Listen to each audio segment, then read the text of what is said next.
Good morning, everyone, and welcome to today's Daily Word. It is Wednesday. Glad you could join me for our time together on this rather dreary, cold, rainy fall morning. Glad you could take the time, make the time, carve out the time to join me on our continued journey for what it looks like to be inspired by a daily word, to have a word fill us, remind us of how we're called to live, whatever those things are. But you've chosen to join me either right now or you'll watch it someday later or 2 or 3 days later even. But thanks for carving out the time and for being persistent in being with me. We are on day number 612 of the Daily Word as we continue this long journey together. So this morning I've taken this one verse from Paul's letter, to the church in Philippi, and I chose it for a reason, and I will share with you that pretty intimate reason actually in a couple of minutes. But Philippians 4, verse 11. Now that I speak from what?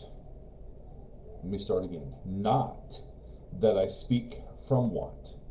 For I have learned to be content in whatever circumstances I am. We hear these words, and just a quick note, I'm at home today. Diane and I are home with a couple of grandkids. All of our grandkids are kind of a little under the weather, some worse than others, but Harper and Weston are both a little sicker, and so Kelsey could go to work today. They are staying with us, and so I have a big pot of chili in the crock pot, and we're going to have that for lunch, and then I'm going to make roast and potatoes, and we're going to have that for supper. I'm going to take a big portion of roasted potatoes to Dustin and Mindy tonight, and so we'll all get some comfort food along the way. So Weston's running around, and Harper, she's a baby, so it's harder for her, I think, to recover, and she has to take breathing treatments that she doesn't like. So anyway, that's the reason I'm at home today. And it's just a good day to stay home, right? And the crazy weather. So Paul says, not that I speak from want, for I have learned to be content in whatever circumstances I am in. I think it'd be difficult to find somebody, imagine someone that stride more than the Apostle Paul did. He traveled, he spread the gospel, he planted churches, he risked the elements, he endured persecution. He didn't ask, as we know about, for financial support for himself, and he persevered through all of this difficulty. And the way he did it, it seems, as he answers it in this text, he learned to endure by learning to be content. I've been thinking about that a lot the last few days. So I've shared in worship, and you probably have all heard the story of Coach Dave Borchers, the head coach of the Russia boys basketball team. He was killed in a horrific car accident. He was driving a little Honda, and he collided with a big F-250. Don't know the circumstances, it doesn't matter. But he was killed. He's 54, I believe, younger than me. Leaves behind 7 kids and lots of folks and basketball players whose season is about to start. He was a friend of mine. Now, not a friend that we hung out together, but he was a friend. I would call him a friend, and I would see him twice a year, of course, during basketball season, and a couple other times in a store or something. But we would play them early this season, and our first time playing them would be at home. And he would find me at the scorer's table. Now it's not hard because I wear a referee shirt at home games. He would find me always, and shake my hand, ask me how I was, and then thank me for doing what I do, basketball, hanging out with the kids, caring about kids for so long. He would thank me for being there for another year. And I got to thinking about him as I read his obituary this morning in the paper. And it grieves me to think about his loss for his family and for his friends and for me personally. And I was reading his obituary about how he lived his life, and it strikes me that that's what Paul calls us to, and maybe what I needed to hear and need to hear, maybe what you need to hear, that we learn to endure by being content. Now, it doesn't mean we're complacent, right? It doesn't mean we just sit back and do nothing. We should constantly, as Paul did, Paul constantly advocated, he planned, he initiated, he wrote letters.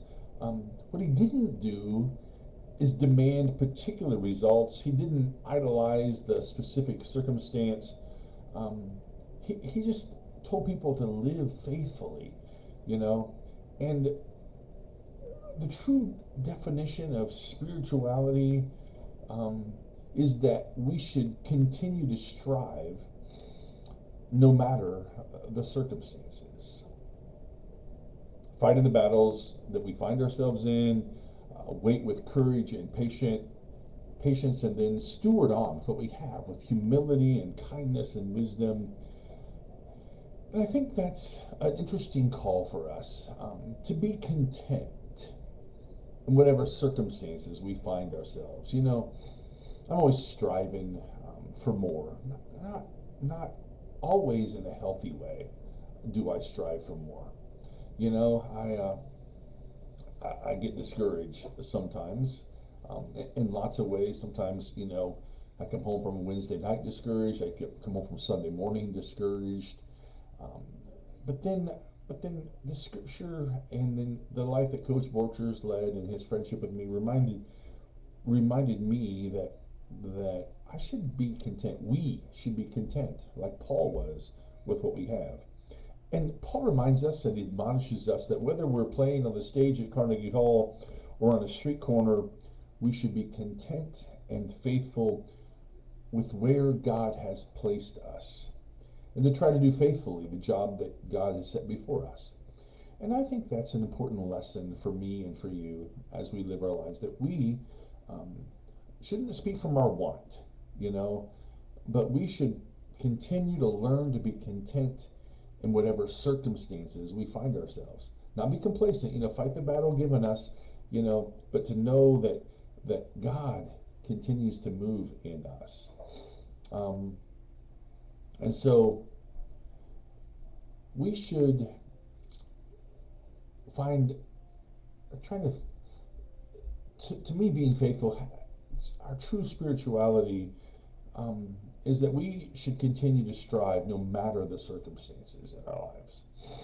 And that's a stark reminder for me as I find myself discouraged often, that I should be content. And so that's the call, that's the word that speaks to me today.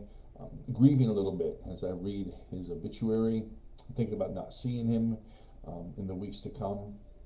And then being reminded of the lesson that Paul gives, and that Coach Borchers would give to us probably as well. Be content. Do what God calls you to do right where you are. Don't always look for the next best thing, because the next best thing may not be the next best thing at all. So, thanks for joining me today for our daily word. Thanks for carving out the time to be with me. Know of God's love. Be content where you are. Do the very best you can do in the circumstances you find yourselves. And know my love for you. And I look forward to seeing you tomorrow. Actually, I will not see you tomorrow morning at 10 o'clock. I will not see you. There will not be a daily word. My mom and I have a doctor's appointment, and so we will not be with you tomorrow. So I look forward to seeing you Friday morning at 10 o'clock. Have a great day.